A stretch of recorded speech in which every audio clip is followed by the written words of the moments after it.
Hello everyone, welcome to my YouTube channel proper English ज्ञान। My name is Aryansh Gupta.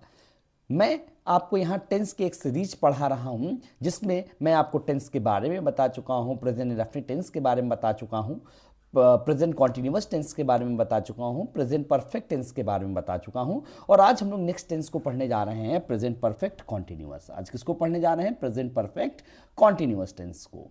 Sir क्या होता है present perfect continuous? सो इसकी definition होती है ऐसा कोई कार्य जो वर्तमान में क्या हो चुका हो, पूरा हो चुका हो और फिर भी जारी हो। ऐसा कोई कार्य जो वर्तमान में हो चुका हो और फिर भी क्या हो, जारी हो, उसको हम क्या बोलते हैं? Present perfect continuous tense. पहचान क्या होती है? रहा है, रही है, रहे हैं। सर ये तो हम लोग प्रेजेंट कॉन्टिन्यूअस में पढ़ चुके हैं, बिल्कुल पढ़ चुके हैं, वही सेम पहचान यहाँ पे होती है, लेकिन बस अंतर क्या होता है प्रेजेंट कॉन्टिन्यूअस और प्रेजेंट परफेक्ट कॉन्टिन्यूअस में? इसमें प्रेजेंट कॉन्टिन्यूअस में समय नहीं दिया होता है, प्रेजेंट कॉन्टिन्यूअस में समय नहीं दिया होता है और प्रेजेंट परफेक्ट कॉन्टिन्यूअस में समय दिया होता है। जैसे मैंने कहा वह खेल रहा है, तो जाहिर सी बात है कि इसमें कोई सिंपल सा चल रहा है। मैंने बोला वह 2 बजे से खेल रहा है, तो भी देखिए इसमें समय बता रहा है कि नहीं बता रहा है। कितने बजे से खेल रहा है? भाई 2 बजे से खेल रहा है, इसको हम बोलेंगे present perfect continuous. Helping verb क्या होगी? इज एम आर होती है प्रेजेंट कॉन्टिन्यूअस की और प्रेजेंट परफेक्ट कॉन्टिन्यूअस की has have plus been plus verb की आईएनजी फॉर्म वही होती है। हैज किसके साथ लगता है? एक वचन के साथ लगता है। हैव किसके साथ लगता है? बहुवचन के साथ में लगता है। अब आपको यह समझ में आ गया होगा प्रेजेंट परफेक्ट कॉन्टिन्यूअस क्या होता है और अंतर क्या होता है कि दोनों में, प्रेजेंट कॉन्टिन्यूअस में, प्रेजेंट परफेक्ट कॉन्टिन्यूअस में। ठीक है, अब बढ़ते हैं हम लोग एक और चीज पे। इसमें समय दिया होता है तो क्या निश्चित समय के लिए होता है, क्या अनिश्चित समय के लिए होता है? क्योंकि 2 ही प्रकार के समय होते हैं। निश्चित समय के लिए हम सिंस लगाते हैं और अनिश्चित समय के लिए क्या लगाते हैं? फॉर लगाते हैं। कुछ एग्जाम्पल्स आपको निश्चित समय के लिए दिए गए हैं, जैसे 2 o'clock 2 बजे से, भाई निश्चित है 2 बजते ही बजते हैं। मॉर्निंग सुबह से, तो सिंस मॉर्निंग मतलब सुबह से, जाहिर सबको पता है कोई काम अगर सुबह से कर रहे हो तो निश्चित है। इवनिंग सिंस इवनिंग मतलब शाम से, ये भी निश्चित है। सिंस लास्ट नाइट पिछली रात से, ये भी निश्चित है। मंथ्स नेम जैसे जनवरी, फरवरी, मार्च, अप्रैल, मई, जून, जुलाई, अगस्त, ये सब है, आपको सबको पता है कि ये सब निश्चित होते हैं, कोई भी महीना इधर उधर नहीं होता है। Days name Sunday, Monday, Tuesday सब निश्चित होते हैं। मैंने कहा 1997, 2008, 2026, 2028, 2025, ये सब क्या है? एक निश्चित ईयर को दिया गया है, तो हमने क्या कहा, इसके लिए हम लोग सिंस का प्रयोग करते हैं। अनिश्चित समय के लिए फॉर का प्रयोग करते हैं, जैसे 2 घंटे से। अब 2 घंटे पता नहीं कौन से हो सकते हैं, दोपहर के हो सकते हैं, शाम को हो सकते हैं, सुबह के हो सकते हैं, रात के हो सकते हैं। उन सब अनिश्चित समय के लिए क्या लगते हैं? फॉर लगाते हैं।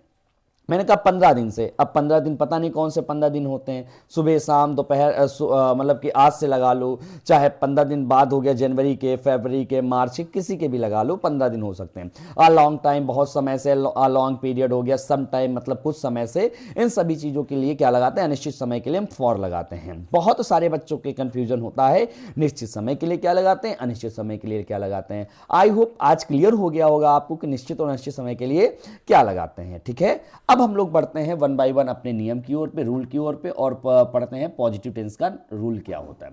पॉजिटिव टेंस का रूल होता है subject plus has have plus been plus verb के ING form plus object plus since और फॉर प्लस टाइम। देखिए एग्जांपल, वह 2 घंटे से खेल रहा है, वह 2 घंटे से खेल रहा है, तो वह मतलब ही, और ही के साथ क्या लगाते हैं?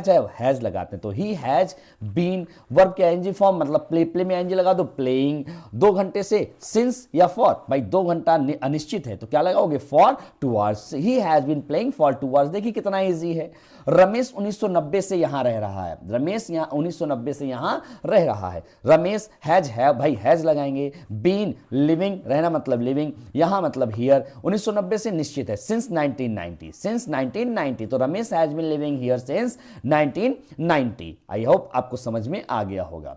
अब नेगेटिव टेंस की ओर बढ़ते हैं। नेगेटिव टेंस में क्या होता है? सबसे पहले सब्जेक्ट लगाते हैं, फिर हैज हैव लगाते हैं, प्लस नॉट। तीसरे नंबर पे देखो मैंने कहा था नॉट लगाने के लिए, नॉट तीसरे नंबर पे लगा हुआ है, प्लस बीन प्लस वर्ब की ING form plus object plus since या फॉर प्लस टाइम। मैंने कहा वे 3 बजे से नहीं खेल रहे हैं, वे 3 बजे से नहीं खेल रहे हैं, तो वे मतलब दे बहुवचन है ना, तो हैव हो गया। Not been playing since 3 o'clock, 3 बजे से निश्चित है ना, तो क्या लगा दी गया? Since 3 o'clock। हेमा 4 घंटे से नहीं नाच रही है, हेमा 4 घंटे से नहीं नाच रही है, तो Hema has not been dancing for 4 hours. भाई हेमा एक वचन थी तो हैज लग गया, तीसरे नंबर पे नॉट लग गया। 4 घंटे से अनिश्चित है तो पता नहीं कौन से 4 घंटे होंगे, तो क्या हो जाएगा फॉर 4 आवर्स। ठीक है, ये नेगेटिव हो गया।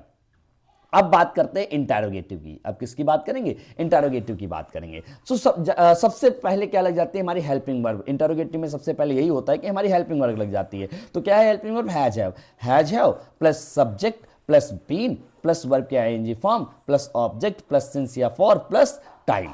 ठीक है, तो बस क्या हुआ? क्या मैं 2 घंटे से पढ़ा रहा हूं? तो सबसे पहले मैं एक वचन बहुवचन, बहुवचन है तो हैव लग गया। क्या लगा है? तो हैज पहले लगता है तो हैव लग गया। मैं मतलब आई, बीन लग गया। आप पढ़ाना टीच, टीच के एनजी, टीच में एनजी लगा तो टीचिंग। 2 घंटे से निश्चित की अनिश्चित। भाई अनिश्चित है, अनिश्चित क्यों है? फॉर 2 आवर्स, 2 घंटे से। अब पता नहीं कौन से 2 घंटे हो सकते हैं, है ना, तो फॉर 2 आवर्स। आगे क्या है? क्या वर्षा बहुत देर से हो रही है। देखिए मैंने इट के नीचे अंडरलाइन इसलिए किया हुआ है कि इट जब कोई सब्जेक्ट नहीं होता है तो हम इट लगा देते हैं। हैज क्या आया तो हैज हो गया। हैज पहले, हैज इट बीन रेनिंग बहुत देर से, मतलब for a long time, for a long time. ठीक है, आई होप समझ में आया होगा। इंटरोगेटिव प्लस नेगेटिव अब समझते हैं क्या होता है। इंटरोगेटिव प्लस नेगेटिव ये होता है हैज सबसे पहले लगा होता है, फिर सब्जेक्ट अब तीसरे नंबर पे नॉट लग जाता है, जो मैं पहले आपको पढ़ा चुका हूं। Has have plus subject plus not plus been plus verb के ING form plus object plus since या फॉर प्लस टाइम। क्या बच्चे 2 घंटे से सो नहीं रहे? तो एक बात बताइए, बच्चे एक वचन बहुवचन, बहुवचन है ना, तो हैव लग गया। हैव चिल्ड्रन, तीसरे नंबर पे नॉट लग गया, नॉट बीन। सोना स्लीप, स्लीप में एनजी लग गया, स्लीपिंग। 2 घंटे से फॉर 2 आवर्स, फॉर 2 आवर्स क्यों? अनिश्चित है 2 घंटे तो इसलिए फॉर लग गया। आगे, क्या तुम 4 दिन से पढ़ाई नहीं कर रहे हो? क्या तुम 4 दिन से पढ़ाई नहीं कर रहे हो? तो तुम एक वचन बहुवचन, बहुवचन है तो हैव लग गया। क्या लग गया? हैव। फिर यू, तुमको यू बोलते हैं। Not been studying for 4 days, क्यों? क्योंकि 4 दिन अनिश्चित हैं तो फॉर 4 डेज। ठीक है, आई होप आपको इंटरोगेटिव प्लस नेगेटिव भी समझ में आ गया होगा। अब अपने टेंस की ओर बढ़ते हैं डबल इंटरोगेटिव पे। किस पे बढ़ते हैं? Double interrogative. डबल इंटरोगेटिव मतलब WH वर्ड्स, WH टाइप्स वाले जो नहीं होते हैं उन पे हम लोग बढ़ते हैं। तो WH वर्ड्स लगा दिया। जिनको WH वर्ड्स नहीं पता हो, पहली वीडियो टेंस की देखिए जाकर के, उसमें मैंने WH वर्ड्स बताया हुआ है। WH words plus has have plus subject plus been plus verb के ING form plus object plus since या फॉर प्लस टाइम। वह 3 दिन से क्या कर रहा है? वह 3 दिन से क्या कर रहा है? भाई क्या, सबसे पहले क्वेश्चन वर्ड क्या आया है, तो क्या को इंग्लिश में क्या बोलते हैं? व्हाट हो गया।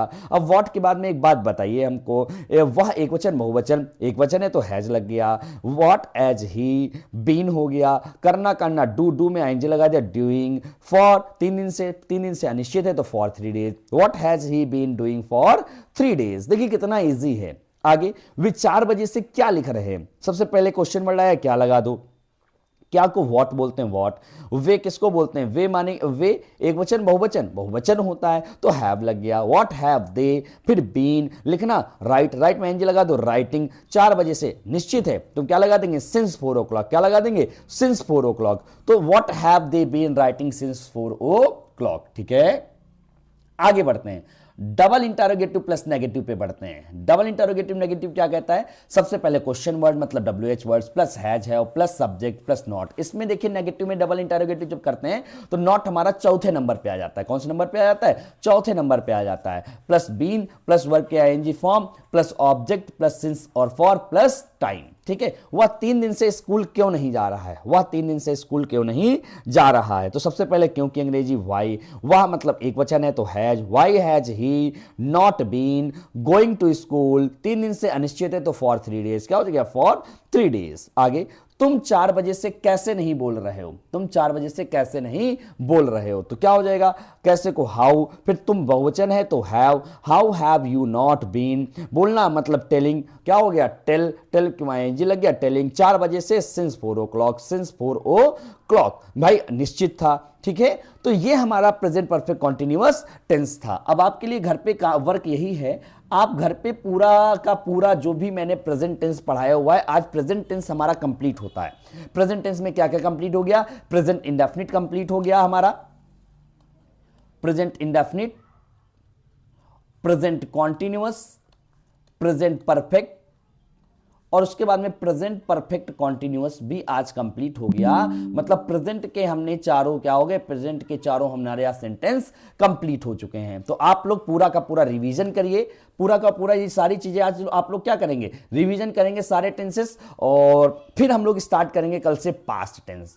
पास्ट टेंस स्टार्ट करेंगे, तो तब तक की टेंस के सारे वीडियो को जितने भी मैंने आपको प्रेजेंट के पढ़ाए हैं तब तक की पढ़िए और उससे रिवीजन करिए, और प्रेजेंट परफेक्ट कॉन्टिन्यूअस के 10 सेंटेंस आप घर पे जरूर बनाइएगा। मिलते हैं एक न्यू वीडियो में, कल एक पास्ट टेंस स्टार्ट करेंगे, मिलते हैं उस वीडियो के साथ में। तब तक की चैनल को लाइक करिए, शेयर करिए, कमेंट करिए और सब्सक्राइब करना बिल्कुल मत भूलिए, और शेयर करना तो बिल्कुल मत भूलिए। दूसरे जैसे आप अच्छा पढ़ रहे हैं वो दूसरे भी इससे अच्छा पढ़ने की कोशिश करें। Thank you very much, have a nice time to everyone, bye bye, take care.